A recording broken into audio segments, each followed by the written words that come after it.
Well, welcome once again to Devotions with Pastor Joe. How great to have you join me as we just spend a bit of time each day just considering the things of God and some of the things that we've been learning this week in the Word.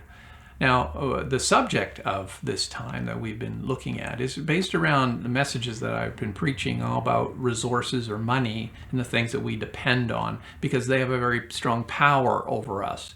Those things, in a sense, they control us. And Jesus does not want us to be controlled.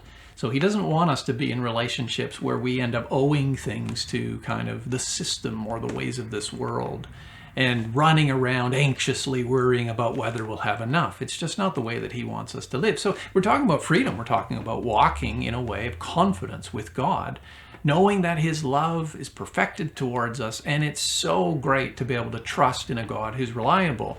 And Jesus said, you've got to be very careful. Get into a deep relationship with God and stop being a deep relationship of dependence on the things of this world, the resources of this world, the systems, the money of this world, because those things have a strong pull on you. Now, I want to talk today about how having the desire or the fear or the habit of buffering our lives by having more, I want to talk today about how that works against us. I want to use a little story. Years ago, I learned this story about a way that African tribesmen used to catch monkeys.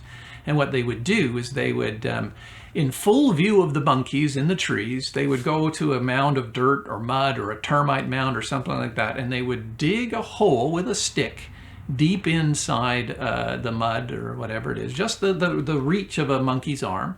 And then at the bottom of that hole that they dug, narrow hole, just big enough for the monkey's hand, they would dig it a little bit wider so that there was just a fist-sized space in there for the monkey. Now, then what they would do in full view of the monkeys, they would drop a treat, maybe something shiny or some food or some candy or something like that down into the hole, and then they'd walk away. Now, the monkeys saw this. They noticed it. They needed to, otherwise they wouldn't know where it was. And then they would climb down. When the people were gone, they would reach inside this hole to grab this treat or whatever treasure that it was. And then they grabbed it in their fist. The expanded fist made it so that they couldn't pull their hands out. Well, they would be confused and struggle and struggle and struggle. But then the African tribesmen would come out of their hiding and simply walk over and put a chain around the monkey's neck and take it captive. The whole time the monkey is screeching and carrying on because he's trapped. I'm trapped in here. Can't you see I'm trapped? And all he had to do was let go, and he would have been free. But because he kept his hand around the treasure, he couldn't pull his arm free. And because of that, he became a slave. Now, it's the same idea as found in Romans chapter 6, verse 16. He says, "Do you not know that if you present yourselves to anyone as obedient slaves, you are the slaves to the one that you obey, either sin, which leads to death, or of obedience, which leads to righteousness." Now, this is an idea that Jesus talked about. He says sin is actually a form of slavery. Now, what he's basically warning us then is that all of these worldly ways are in a sense traps.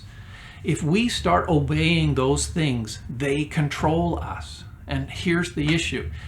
In the Western world, we've got so much, and we surround ourselves with all of the extra we can get. Sometimes out of fear of not having enough, and sometimes just because we like to have more. It gives us a sense of worth, gives us a sense of being important. I don't know, it makes us happy. We feel like all of these things will help us. And Jesus is saying, no, no, no. Those things enslave you. You're now trapped to them. You can't live without them. You need them.